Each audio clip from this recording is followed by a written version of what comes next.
Good morning from Baku, which I'm calling the city of wind for now. I think that's actually a nickname because it's really windy here. And when you walk the streets, I arrived yesterday, you look at the buildings, and I'll show you a few more. They're really nice. Like, somebody spent a lot of money building these buildings, but not recently. There are some new buildings, but these buildings are, judging by the plaques on the walls, they're around, 120, 150 years old. And so I had to figure out who was building this. And what it was is that Baku was essentially the first place to commercially start drilling for oil in the world. I think the first oil rigs were developed here, the first oil tankers. And so this was a very rich city 150 years ago. There were a few families, some of them quite famous, that were involved in producing oil here. And a few names that I saw online were like the Rothschilds, the Nobel family, the same Nobel family that came up with the Nobel Prize.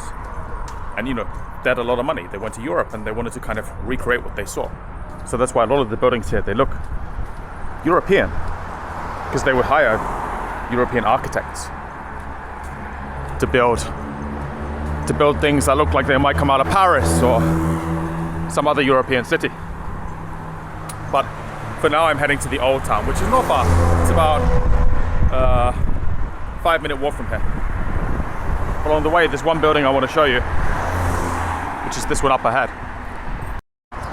So I think the story goes that this building was originally some kind of religious building. I'm not sure exactly what purpose, but it was some kind of religious building. But then the Soviets took over, and Soviets being atheists, they turned it into the Academy of Sciences. The furthest thing from a religious building that you could get, and they put the Soviet stars that you can see up there, and they're still there. And there's a few places where you can see bullet holes in the walls. Actually, there's a few places in the city where you can see bullet holes from where the Soviets took back the city, because Azerbaijan was briefly independent.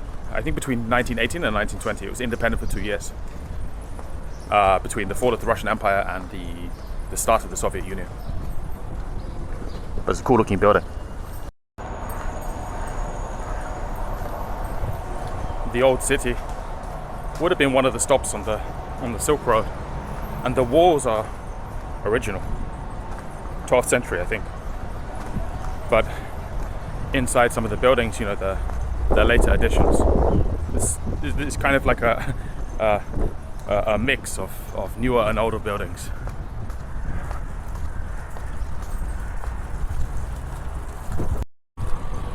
So these are the main gates to the old city. There's a few places you can go in, but I think these would have been the main gates.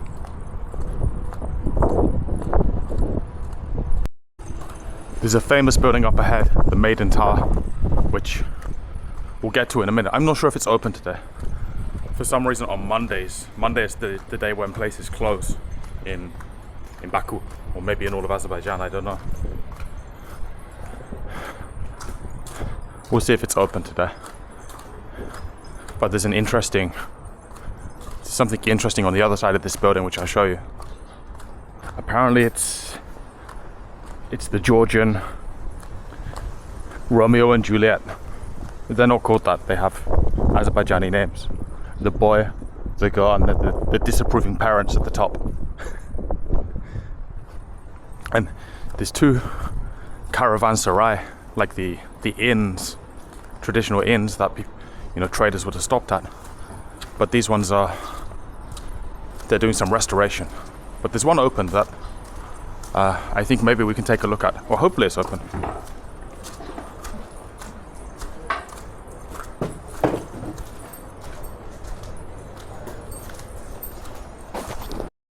Look at this, like an Aladdin's cave of carpets. And he says most of these are antiques, like they're not new.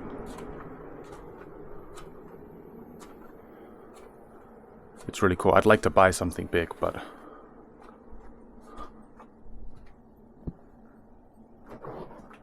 it's like a saddle bags. It's all practical things. Bags that you would hang off horses. I'm gonna leave that there.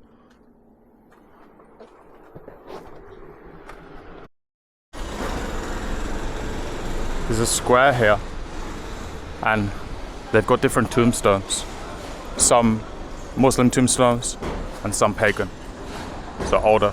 And you can see on the stones it says like boots, because this person made boots. And this person, well, I don't know, there's like a coffee pot.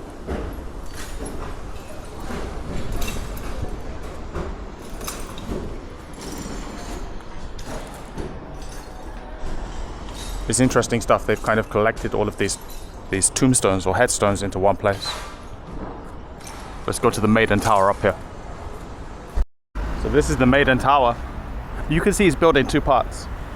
And the bottom part, apparently, they're pretty sure that this was like a Zoroastrian, I think that's how you say it. It was a tower where they would leave dead bodies. They had some burial custom where you had to leave a body for the birds to peck at it before it could be buried or cremated, I guess, whichever way they dispose of bodies. And then, so the bottom part is about 2,000 years old, and then the top part is a later addition. But they don't really know why it was added, what it was for. Was it for defensive purposes? You can't go in today, but apparently the windows are on a staircase, so it's not the best place to defend from. And so they don't really know why it was built as it is.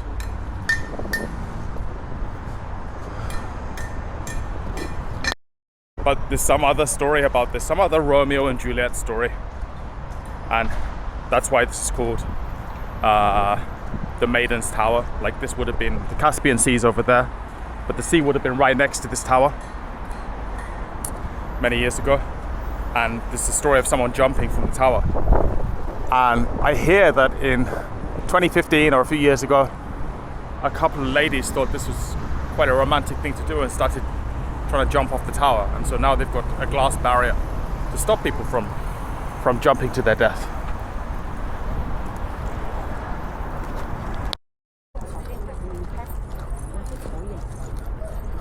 So there is one Caravanserais that I know about, but I'm not sure if it's open. It's actually a restaurant now, and it's in this building. Let's see if we can't go inside.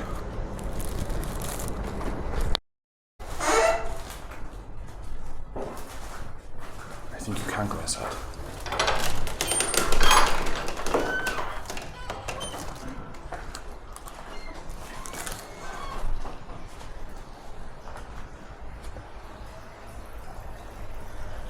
Quite a nice place to have a meal. I think it's only open for dinner though.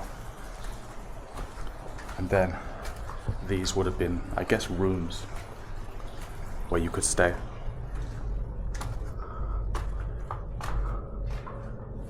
I don't know if the camera's flickering. Is it flickering? No.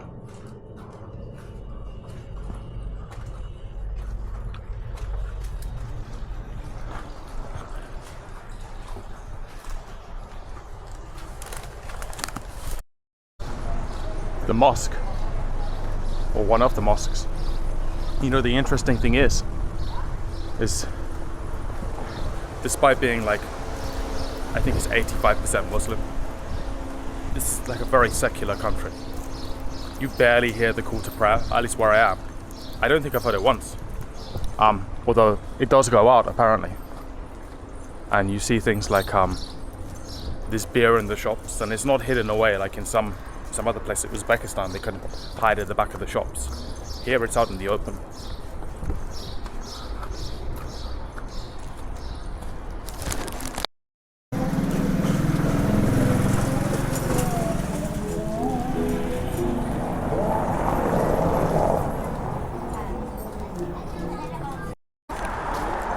So that's my little circuit of the old town. You can see the walls over there. And this is the place I walked past at the beginning of the video. I think it's City Hall. I think that's what this is. but I'm gonna go back and take a break and then come out again in the afternoon.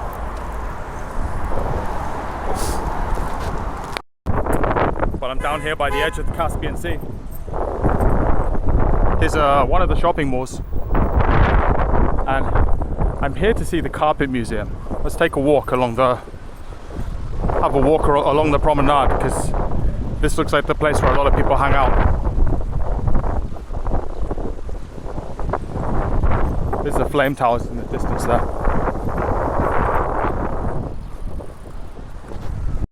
It's a pretty nice place to walk around. It's green, it's cool. Lots of places to sit, coffee shops. It's just really, really windy.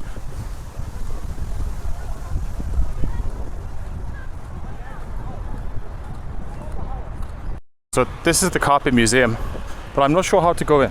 Let's have a walk around.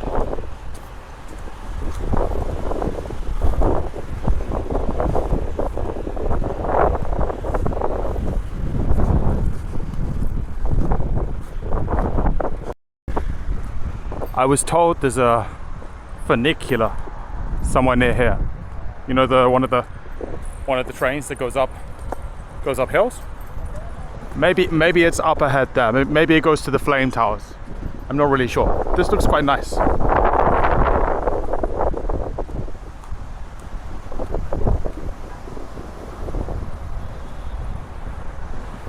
The parks here, and there's a lot of parks. I feel like there's a lot of parks in Soviet cities or former Soviet cities, but they're nice and there's a lot of them and they're well maintained.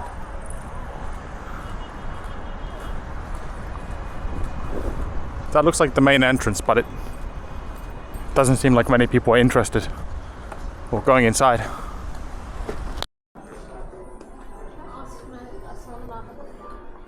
So you can film in here, but no touching. As that lady just said.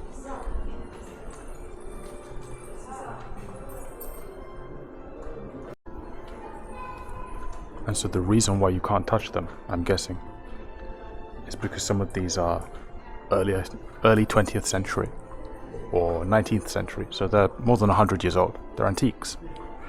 So no, you can't touch them.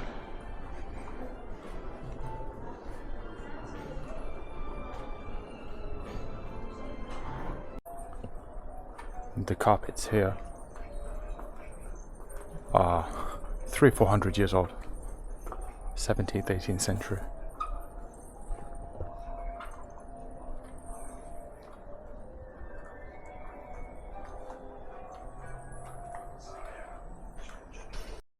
Just across from the carpet museum, I see a crowd of people standing outside this glass structure, and the only other glass structure like that I've seen in Baku is the funicular. Let's have a look at this map.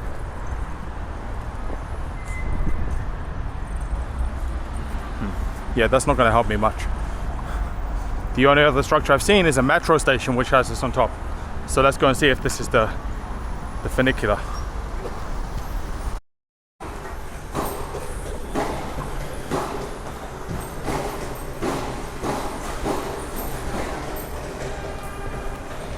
A lot of the underpasses here, they're made of marble. People have shops in them. There's live music. It's really interesting because, you know, in some other countries that would just be, I don't know, a grey concrete. It wouldn't be a place you want to hang out. But here they're quite nice.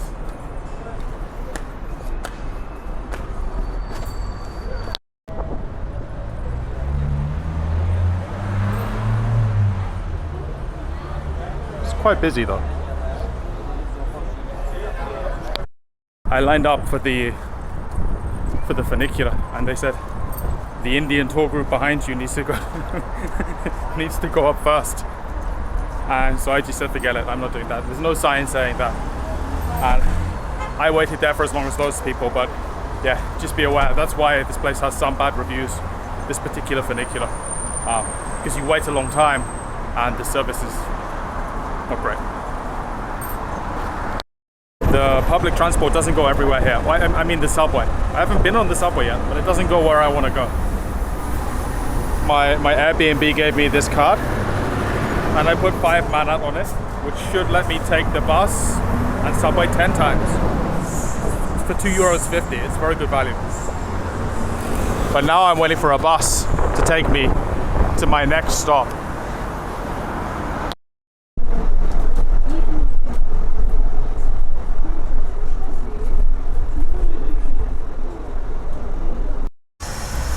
I asked my Airbnb host this morning, I said, I want to buy some fruit and I want to buy some carpets. What place do you recommend? And he said there's 2 markets. One is called the Green Market. I think the local name is not that, it's called Yashil. And the other is called the East Market, and the local name of that I don't know. But that's what I'm looking for now. It's about 3 o'clock in the afternoon, so I'm not sure if these will be open or if I'll be too late. Because for market sometimes early mornings is better. But if you're in the Middle East, which we're not, then mornings or evenings and the afternoon will be empty. I don't know about here, let's see. Look at this car, it's cool. Full of onions in the back. And there's another one across the street.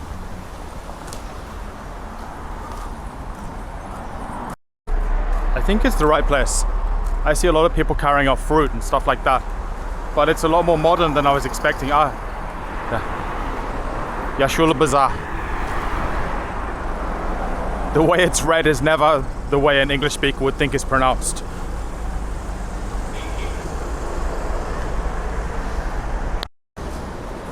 Oh wow, it's bigger than I thought.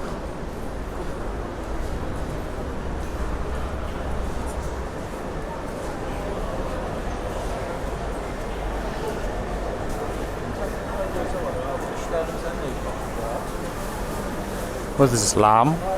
I guess.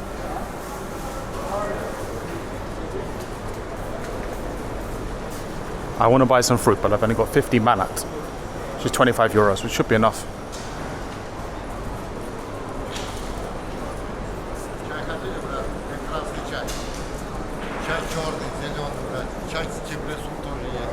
Tea.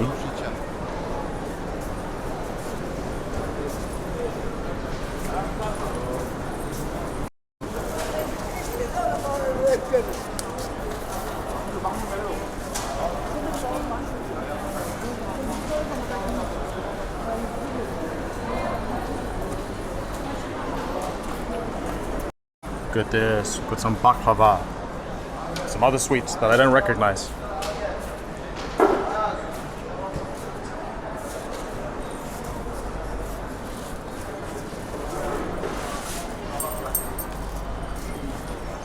All kinds of herbal teas and saffron and hibiscus, dried pomegranate.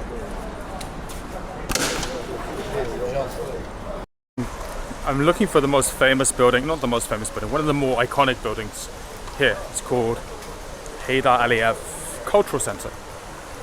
And it's actually quite far from the subway station, which means you have to walk through suburbia to get there. Well, not suburbia, but residential areas. It's about a 15-minute walk. But it's nice with all the parks and stuff.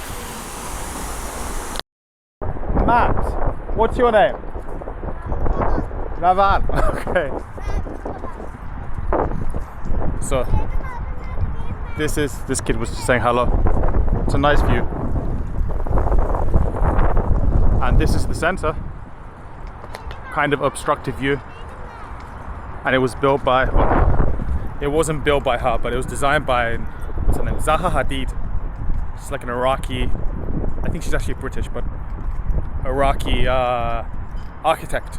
Very famous architect who died a few years ago. And I guess normally you might be able to go inside, but it looks like it's closed off. Get some nice views of the city though. So I'm at the point where if I took the funicular earlier, this is where it would have taken me, I think. I think that's the funicular station over there. And I'm told this is one of the best places to view the city. So let's go and Gonna have a look. And I think this park kind of, and maybe that's what this park is for, but I'm guessing it's some kind of a memorial park, because these are the tombs of soldiers, I think, and they all died at the same time. It's all 1992. So I was told there was a war, or there were two wars between, I think, Azerbaijan and Armenia, and I'm guessing this is the memorial for one or both of those wars. This really is one of the best places in the city, I think, for the view, with the flame towers. And it looks like there's an eternal flame in here.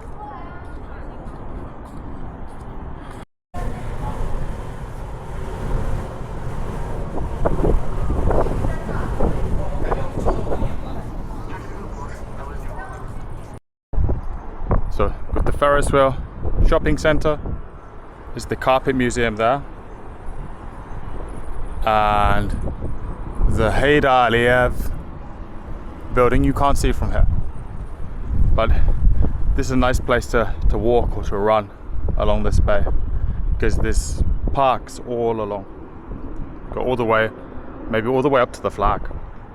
It's at least, I don't know, 5, 6, 7 kilometers. It's about 8 o'clock on a Monday, and it's my last night in Baku. So I want to go to one of the main, what I think is one of the main pedestrian streets or pedestrian areas. There's a place called Fountain Square, and there's a street running next to it, I think. I want to see what's happening on a Monday night in Baku.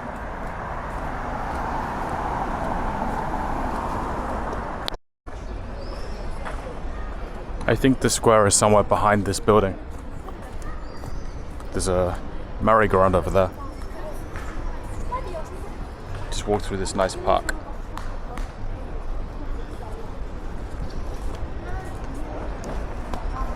Oh, it's surprisingly busy for a Monday night. You would think this would be the weekend, but people are out and about.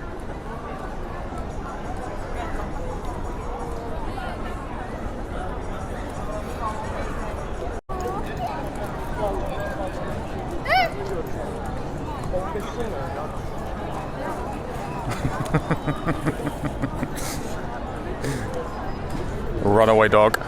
Oh, he saw a cat, I think.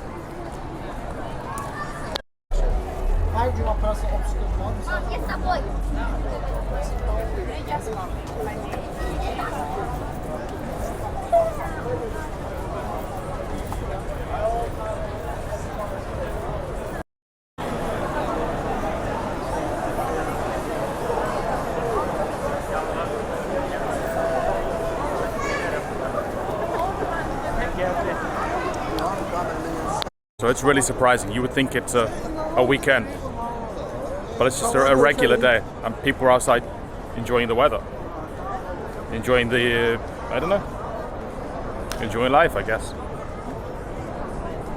I wonder if it's like this in winter though. You know, in winters, it's gonna be pretty cold. I bet there's not this many people outside in December. Well, that's it for Baku. To be honest, I didn't really expect much before I came, because I didn't really know anything about the city. But it surprised me in a lot of ways. You know, it's clean, modern, but also old at the same time. Safe, inexpensive, people are friendly. So yeah, if you're in the area, you should visit Baku. You really should. Tomorrow I'm off to Sheki, somewhere in the west of Azerbaijan. So see you in the next video.